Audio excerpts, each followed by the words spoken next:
Power of जन अधिकार के साथ वाजिद अली। इस वक्त मैं बनारस में मौजूद हूँ। हरीश मिश्रा जो कि बेबाक अंदाज से बात करने वाले और बहुत दमदारी से बात करने वाले अच्छे नेता हैं, माने जाते हैं यहाँ पे, और बनारस के चहीते हैं। बनारस के लोग उनको ज़रूरत से ज़्यादा पसंद भी करते हैं और जो शब्द वो इस्तेमाल करते हैं वो जनता के दिलों में जाके घर कर जाती है। आज एक मौका मिला है हरीश मिश्रा जी से बात करने का। मेरे सामने हरीश मिश्रा जी हैं। सवाल हमारा हरीश मिश्रा जी से सिर्फ एक है कि सन 2014 के बाद भारत की जनता ने क्या खोया, क्या पाया, इस विषय में हरीश मिश्रा जी से बात करते हैं। धन्यवाद वाजिद अली भाई साहब। पहली बात तो आपका प्रथम आगमन है बनारस के सरजमी पे। आपका हार्दिक स्वागत और अभिनंदन करते हैं। वाजिद भाई, आप एक सवाल पूछे कि सन 2014 के बाद भारत की जनता ने क्या खोया और क्या पाया। बात बड़ा सीधी सी है और बड़ा ही कम शब्द में मैं कहूँगा। भारत सन 2014 के बाद भारत ने गरीबी को पाया, भारत ने जलालत को पाया, भारत ने रक्त रंजित भारत का तस्वीर पाया, भारत ने भूख पाया, भारत ने जलालत पाई, भारत ने दर्द पाया, भारत ने आत्महत्या पाया, भारत ने बेरोजगारी पाया, भारत ने लगातार जो हमारी गंगा जमनी तहजीब थी इसका बंटवारापन पाया। पहले सन 2014 से पहले जो हमारा संघर्ष हुआ करता था वो सन 2014 से पहले हमारा संघर्ष ये हुआ करता था कि जो आम गरीब मजदूर और बुनकर के घर में 450 का सिलेंडर है। देखिए, मैं गरीब आदमी हूँ और गरीबी को बड़ा करीब से देखता हूँ और मुझे दर्द होता है। और जब मैं अपने घर के लोगों के चेहरे पर दर्द देखता हूँ और उस समृद्धशाली भारत में रह करके जब उस दर्द को देखता हूँ, मैं किसान परिवार से आता हूँ और रोटी की जलालत और रोटी का दर्द जब मेरे अपने लोगों के चेहरे पर मैं देखता हूँ तो मेरा ज़मीर जाग उठता है और मुझे ये लगता है कि भारत के सामने भारत के जो शासक हैं, भारत के जो सत्ता पर बैठे हुए लोग हैं, वो उन तक हमारी बात जानी चाहिए। आपको हम बता दें, सन 2014 में सरकारें और सत्ता तब बदली गई जब सन 450 का सिलेंडर बड़ा महंगा लगता था वाजिद भाई। जब 65 रुपये का पेट्रोल जो है आदमी के कमर को तोड़ रहा था। जब हर साल रेलवे से लेकर के तमाम सरकारी उपक्रमों में 7 लाख से लेकर के 12 लाख तक की नौजवानों की भर्तियां हुआ करती थी, तब ये लगता था कि नहीं, कांग्रेस की जो शासनकाल है वो 12 लाख नौजवानों को नौकरी देती है, हमको ये 30 लाख पहुंचाना चाहिए।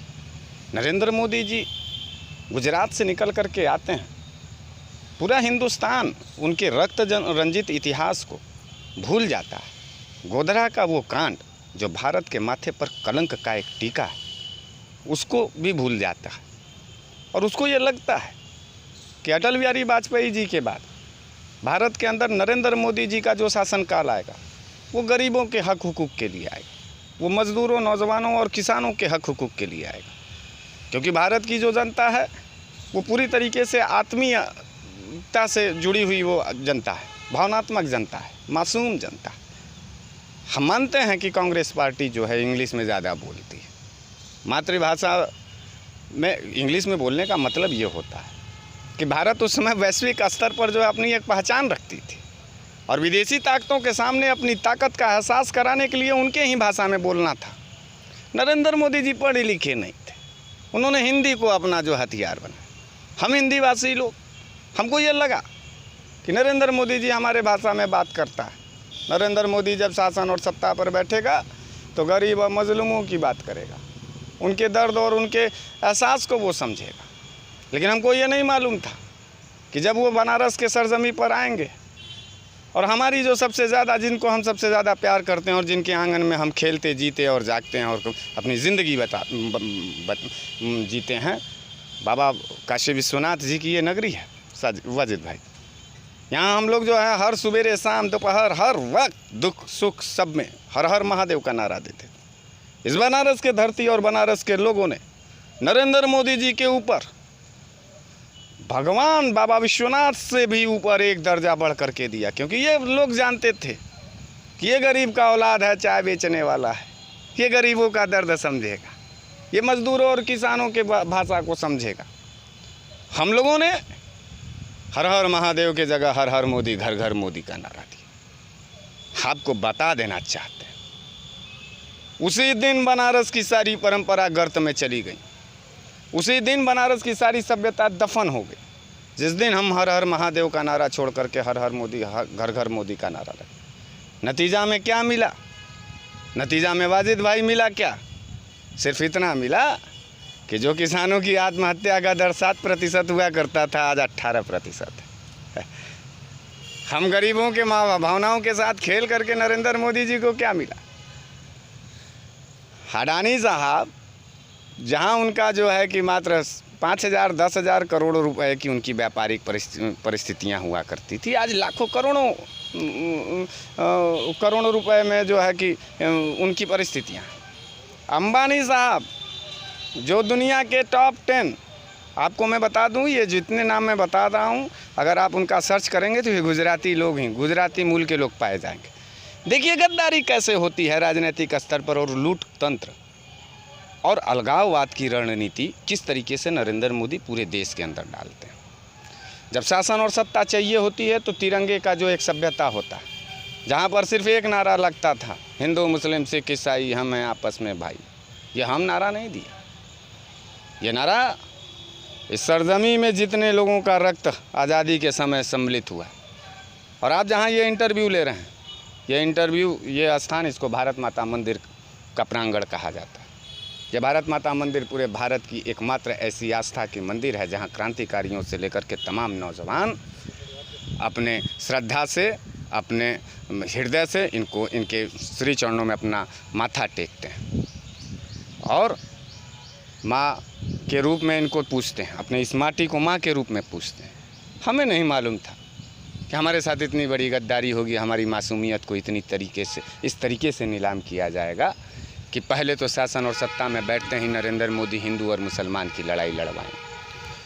आने वाला जो इलेक्शन है बिहार में अक्टूबर या नवंबर में डिसाइड होगा, और जो प्रवासी पूरे हिंदुस्तान से फंसे हुए थे, अपने अपने स्थानों तक पहुँचे हैं, कोई मर के पहुँचा है, कोई पैर में छाली ले करके पहुँचा है, तो ये क्या मैसेज इसके लिए जाएगा बिहार के इलेक्शन में? देखिए वाजिद भाई, मैसेज अब देने की ज़रूरत नहीं है। मैं पूरे देश के जनता को आपके चैनल के माध्यम से कहना चाहता हूँ कि अब वक्त मैसेज वैसेज देने का नहीं, अब वक्त जो है अपने दर्द का बदला लेने का है। हमारी माताएं और बहनें, आपको मालूम होना चाहिए कि उत्तर प्रदेश और बिहार से तमाम प्रत्येक घर से लोग गुजरात, दिल्ली और महाराष्ट्र में काम करने जाते हैं। कोई व्यक्ति अपना घर तब छोड़ता है जब उसको अपने रोजी और रोटी की ज़रूरत होती है। किसी के घर में किसी के बहन की शादी थी तो किसी को अपने बाप की दवाई की ज़रूरत थी, कोई अपने जो है कि घर को बनवाने के लिए मेहनत कस वहाँ करता था। पूरा मिला जुला करके ये लगता था हर भारतीय, उत्तर भारतीय मज़दूरों को, चाहे यूपी चाहे बिहार के, कि देश हमारा है, सरकार हमारी है, हमको सुनेगी, हमारे दर्द को समझेगी। लेकिन लॉकडाउन और कोरोना काल में जिस तरीके से निर्ममतापूर्वक नरेंद्र मोदी जी की पूरी सरकार और पूरी कैबिनेट हम गरीब मजदूरों को सड़कों पर मरने के लिए छोड़ दी। हम पैदल जब यात्रा कर रहे थे, हमारी माताएं बहनें जब कर रही थी, तमाम तस्वीरें, दर्दनाक तस्वीरें आपके आंखों के भी सामने आए। उसके बाद ये लगा कि यह सत्याग्रह का यात्रा है। अंतरात्मा और हृदय रोम रोम एकदम काँप गया, और ये लगा कि गांधी की ज़रूरत इस देश में फिर से आ गई। नाथूराम गोडसे का जो हत्यारा और जो हत्या करने वाली जो विचारधारा है, उस नाथूराम गोडसे के शासनकाल में गांधी ही लड़ेगा। तो इसलिए मेरे बिहार वासियों, मैं वाजिद भाई के चैनल के माध्यम से आपसे एक अपील करना चाहता हूँ कि इस लॉकडाउन और कोरोना काल का जो दर्द है, उस दर्द के बाद पहला विधानसभा पूरे भारत में अगर होने जा रहा है तो बिहार होने जा रहा है। बिहार, उस बिहार में चुनाव होने जा रहा है, और ये रहा भारतीय जनता पार्टी के वो गद्दार लोग बिहार में वो भागीदारी करने जा रहे हैं जहाँ से चाणक्य पैदा हुआ करते थे, जहाँ पूरे भारत का सबसे पहला पाटलिपुत्र विश्वविद्यालय हुआ करता था, राजनीतिक विद्यालय, जो पूरे विश्व के अंदर अपने कूटनीति और राजनीति के दर्जे को जानता है, और जहाँ से जयप्रकाश जी का आंदोलन हुआ और इंदिरा जी की सरकार गिर गई, सिंहासन खाली करो कि जनता आती है, ये नारा बिहार से निकला था। और सबसे मजबूत प्रधानमंत्री इंदिरा गांधी जी का शासन और सत्ता मतलब सीधे जमींदोज हो गया सन 84 में। जो उसके पहले जो वो था, तो बिहार वासियों, आपकी जो धरती है वो क्रांतिकारियों की धरती है, आंदोलन की धरती है।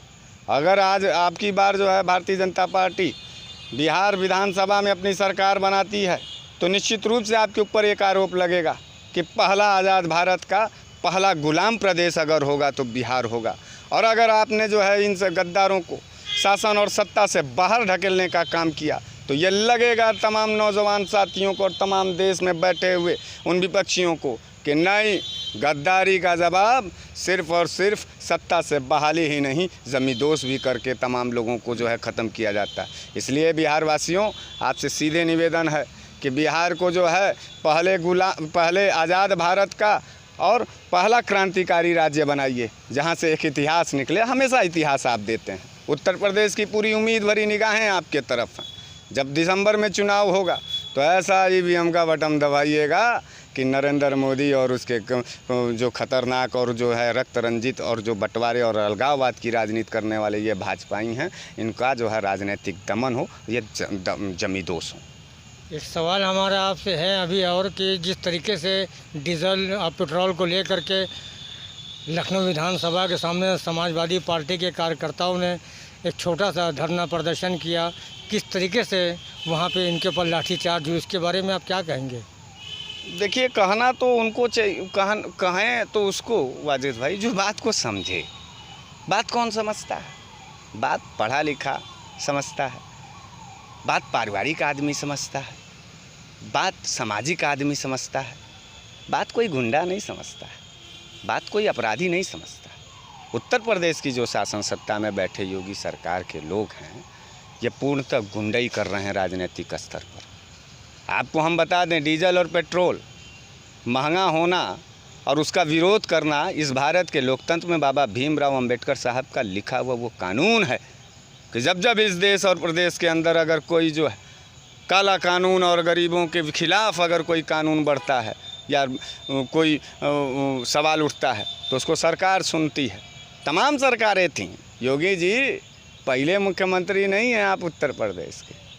आपका जब भी कोई प्रेस कॉन्फ्रेंस होता है तो कभी आपको लगता है कि योगी जी व मुख्यमंत्री जी के रूप में उनका चेहरा मार्मिकता वाला, संत वाला दिखाई देता है? जितने भी फ़ोटो प्रेस कॉन्फ्रेंस से लेकर बयानात तक हैं, धमकी देते नज़र आए। और धमकी कौन देता है? शासन और सत्ता में बैठ कर के गुंडे लोग देते हैं, आपराधिक लोग देते हैं। तो नरेंद्र मोदी जी पूरी तरीके से आपराधिक मानसिकता के लोग हैं। और जब जब हमें अपने रोटियों और अपने जो है कि भोजन के लिए, अपने जो है हक और हुकूक के लिए अपने सरकारों से आमना सामना करते हैं हम लोग, तब तब जो है योगी सरकार हमारे ऊपर लाठियाँ भाजती हैं, हमें जेल में भेजने का काम करती। हम तहे दिल से सम्मान करते हैं समाजवादी उन साथियों का जिन्होंने विधानसभा के सामने खड़ा होकर के लोकतंत्र को ज़िंदा रखने का जो तस्वीर पेश किया, मैं उन्हें धन्यवाद देता हूं। लेकिन योगी सरकार से एक बात कहना चाहता हूं कि अगर सरकार में मार्मिकता नहीं है, क्रूरता से और निर्ममता से सरकार चलाना चाहते हो योगी सरकार, तो इस निश्चित रूप से ये तुम्हारी अंतिम कार्यकाल थी और तुम्हारा यह कार्यकाल आने वाले कई नस्लों तक भारतीय जनता पार्टी को उत्तर प्रदेश में एक भी सीट नहीं जीतने देगी। गरीब मजदूर किसान बुनकर जो है अपने रोटी के लिए इस तरीके से तड़प रहा है और तुम रोटी की जगह लाठियां जब बरसाओगे हमारे पीठों पर तो इसका बदला हम ज़रूर लेंगे। याद रखिएगा, हम पैसे से कमज़ोर ज़रूर हैं लेकिन हम ज़मीर से कमज़ोर लोग नहीं। हमारे आँखों का आंसू इनके पतन का एक एक ज़र्रा ज़र्रा इनके पतन का और इनके बर्बादी का गवाह होगा, सबूत होगा। इस बात को याद रखिए। मेरे सामने हरीश मिश्रा जी ने बहुत अच्छी बात कही या गलत बात कही, ये तो मैं नहीं बता सकता, मगर सच का सामना इन्होंने ये करने का इनके अंदर बड़ा जज्बा है और बहुत अच्छे तरीके से ये सच का सामना भी करते हैं और बेबाक अंदाज में बात करने में ये बनारस में बहुत चर्चित हैं हरीश मिश्रा जी। हरीश मिश्रा के साथ बनारस से वाजिद अली, पावर ऑफ जाने देखा।